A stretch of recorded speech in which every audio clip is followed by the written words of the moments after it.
नमस्कार, times of Swaraj में आप सबों का स्वागत है और मैं हूं संतोष सिंह। और आज हम टाइम्स ऑफ स्वराज में बात कर रहे हैं कि हम लोगों ने शिक्षा विभाग में व्याप्त भ्रष्टाचार, लूट की जो खबरें चला रहे थे लगातार, थाली में लूट, बेंच डेस्क में लूट, समरसेबुल में लूट, फैब्रिक वाला मकान बनाने में लूट सको सो लूट, हर कोई लूटने में लगा था।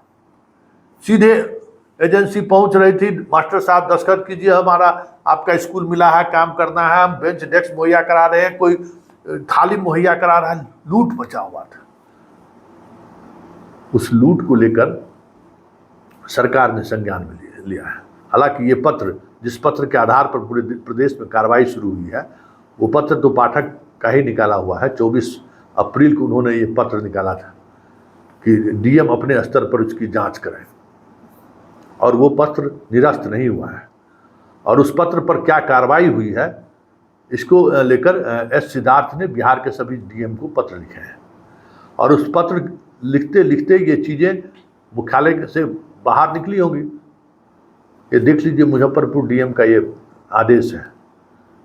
सिविल एसडीओ, अनुमंडल पदाधिकारी, बीडीओ और सीनियर इंजीनियर, 3 लोगों की कमेटी बनी है जो सभी स्कूलों 15 दिन के अंदर में ये जांच करेंगे। सभी स्कूलों में जाकर टेबल बेंच का हिसाब किताब लेंगे, समरसेबुल का हिसाब किताब लेंगे, और बेंच डेस्क, ऊपर जो फैब्रिक वाला मकान बना है, सो मतलब जितनी भी विकास योजनाओं की राशि खर्च हुई है, उस राशि में क्या खरीदारी हुई है, उसकी गुणवत्ता क्या है, वो किस तरीके का टेबल बेंच है, जो टेंडर निकला था वो टेंडर क्या था। इसलिए इंजीनियर को रखा गया है कि उस टेंडर में आपूर्तिकर्ता को क्या आपूर्ति मुहैया कराना था। अब जैसे सिर्फ ऊपर वाला टेबल था कि नीचे में किताब रखने के लिए भी था, उसमें लोहा का अगर आप ये देते हैं तो उसमें लकड़ी ऊपर से कौन सा देना है, ये सारी बातें टेंडर में लिखी हुई है।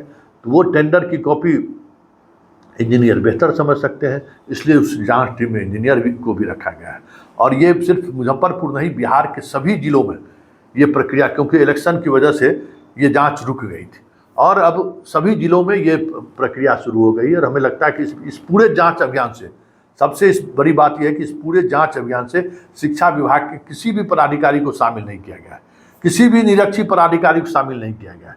टॉप टू बॉटम, ऊपर तक कहीं भी से भी शिक्षा विभाग के किसी अधिकारी को इस जांच टीम में शामिल नहीं किया गया है। सिर्फ इतना ही शिक्षा विभाग को कहा गया है कि आप जितने टेंडर हैं, जिस हिसाब से टेंडर निकला है, और एजेंसी कैसे निर्धारित की गई कि कौन सा एजेंसी किस स्कूल में जाकर चीज़ों को देखेगा, तो ये सारी चीज़ें हुई है। और हमें लगता है कि इस पहल के बाद ये हम लोगों का जो एक मुहिम चला था भ्रष्टाचार के खिलाफ, जो पाठक के राज में हजारों करोड़ का जो काम हुआ, आनन फानन में 31 मार्च से पहले अकाउंट बदला जा रहा है, कहीं कुछ हो रहा है, कंप्यूटर के नाम पर लूट, मतलब जो जिसको जहाँ से मिल रहा था सब लूट में लगा हुआ था। तो उसको लेकर हम लोग लगातार खबर चला रहे थे, और इस खबर की बड़ी असर आप कह सकते हैं। और हमें लगता है कि ये जांच कोई साधारण जांच नहीं होगा। जिस स्तर के अधिकारियों को जांच की जिम्मा दी गई है, उन अधिकारियों को का खरीद फरोख्त करना थोड़ा मुश्किल होगा, यहाँ तक पहुँचना एजेंसी को, क्योंकि ऐसा नहीं है कि पूरे ज़िले में कोई एक एजेंसी काम किया। और फिर जांच का जो फॉर्मेट है, वो फॉर्मेट ऐसा है जिसमें बहुत कुछ गुंजाइश नहीं है।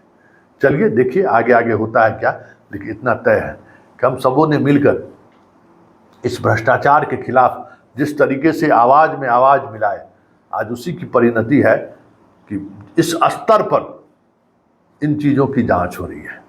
उम्मीद की जा सकती है कि इसमें बड़ी मछलियां जरूर फंसेंगी।